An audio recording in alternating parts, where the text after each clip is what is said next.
fazer mais uma ultrapassagem aqui.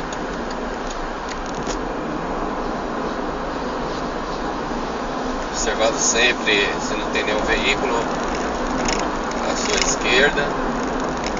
Observando se o veículo à frente não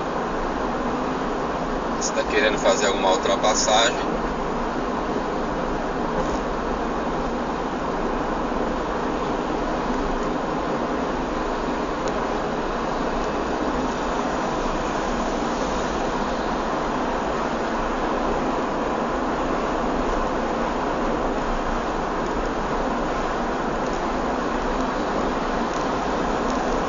Para voltar para a faixa da direita,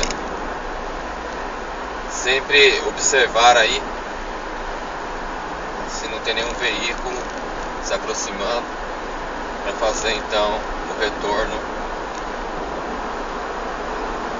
com segurança.